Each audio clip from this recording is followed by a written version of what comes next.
You see this mug on your computer screen, on your phone, what other device you could possibly be watching this.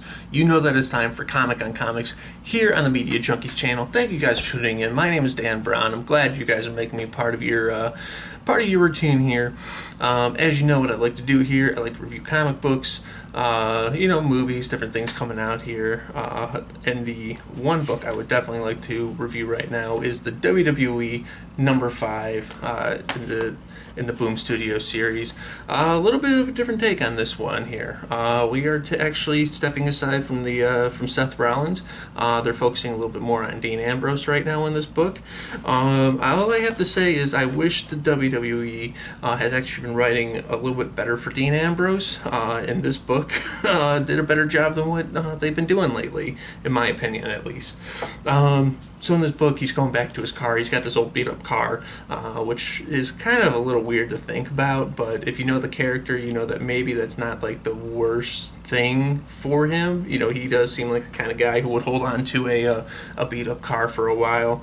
Car breaks down at a pay-per-view. He sees that Seth Rollins returns, attacks his bro, Roman Reigns. I don't remember exactly what pay-per-view that was at. But it was definitely very cool, because I said in a previous episode talking about wrestling comic books, this is keeping it totally kayfabe. They're going off storylines that have happened before.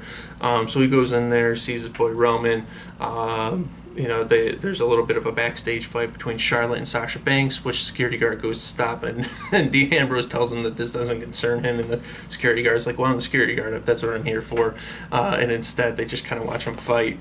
The guard's there to protect the Money in the Bank briefcase, which Ambrose throws to Sasha Banks to use to help her out from getting attacked from Charlotte.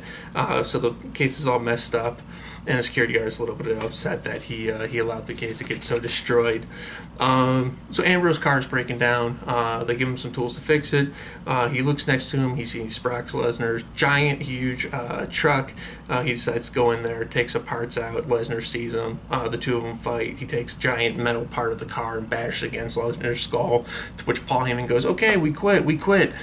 You win, which is, as a wrestling fan, you know that's not going to happen.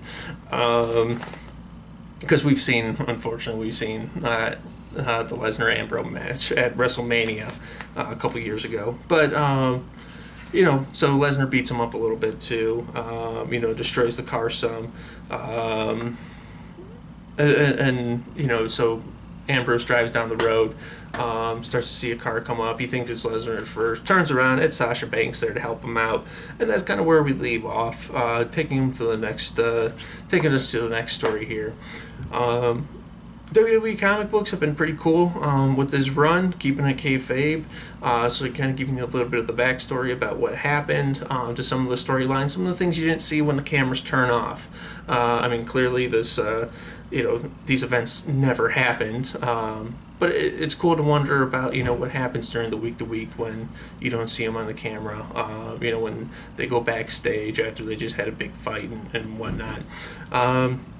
I really enjoyed it. I'm sure you can definitely find a comic book store with WWE Comics in there. So make sure you guys go there, check them out, and leave in the comments how you feel about them. Make sure you guys can check out my show, Comic on Wrestling, here on the Media Junkie channel. And you also get a chance, check out my podcast, The Action Comedy Nerd Show, and definitely check out to see if we're coming to a town near you for one of our special comic book convention shows. One more time, my name is Dan, Comic on Comics, here on the Media Junkie channel. Thank you guys very much for tuning in. Have a good one.